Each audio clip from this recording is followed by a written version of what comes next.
Hi everyone, my name is Olivia Bono, and I'm going to be doing an assignment on communication for my Fundamentals of Human Interaction course. Have you ever interacted with someone who maybe needed a little extra time and explanation? You may have had to repeat things several times, speak more slowly, give a little extra grace and attention. And it started to feel frustrating. I've been there. Early on, I too sometimes felt impatient in those situations. But one experience changed my perspective. I was working as a medical assistant when a patient called, confused about the instructions from their visit. I could hear and feel the frustration in their voice. So instead of getting frustrated myself, I empathized with the patient and slowed down. I repeated points clearly that they needed, and I asked questions like, does that make sense? And I patiently answered their questions, even if it was over and over. And even though that call took longer than usual, the patient truly felt heard and they appreciated that the time was taken with them to go over this. And we even built a bond in that moment. And that is what taught me why effective communication is at the center of human interaction. So today I'm going to be sharing what I've learned from Julia T. Wood's book, Interpersonal Communication, Everyday Encounters, along with lessons in my jobs like in salons, food service, and healthcare. And I'll cover verbal communication, nonverbal communication, interpersonal communication, listening, and conflict resolution. Communication shapes every part of our lives. Wood points out that employers rank interpersonal and oral communication among the top skills needed for success on page 9. This has been true in my journey from salons to food service and to now rheumatology. Verbal communication matters because, as Wood explains, language only has meaning when people agree on what words represent on page 11. And at every job I've had to explain ingredients, modifications, recommend products, stylists, explain services, and now translate complex medical terms into basic language.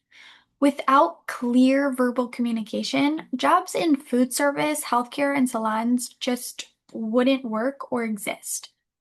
Nonverbal communication is equally as powerful. Wood reminds us that we are always communicating, even if it is in silence. That means through body language, facial expressions, posture, and even tone on page 30.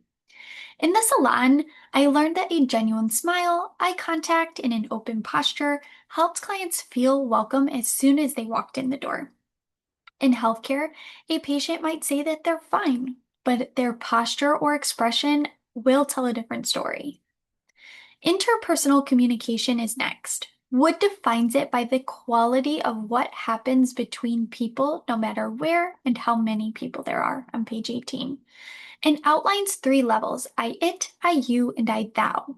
In I it communication, that means we're treating people like objects and things. In I you, we show basic respect, yes sir, no ma'am.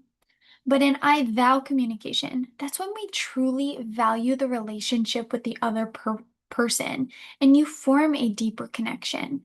In the salon, I had personally witnessed stylists who created that I thou level and they turned one-time clients into loyal regulars. And the same is true in healthcare. Patients remember when they truly feel seen and respected and heard. I also use meta communication, which Wood describes as communication about communication on page 32. That means simple check-ins like, does that make sense? And do you have any further questions? Helps prevent misunderstandings.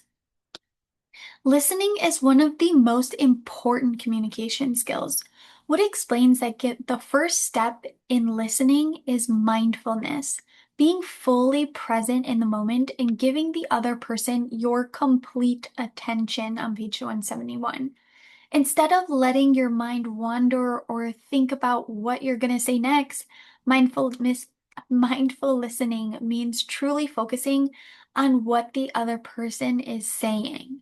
In healthcare, especially patients dealing with anxiety or uncertainty, they need to feel cared for, not just informed about what's going on.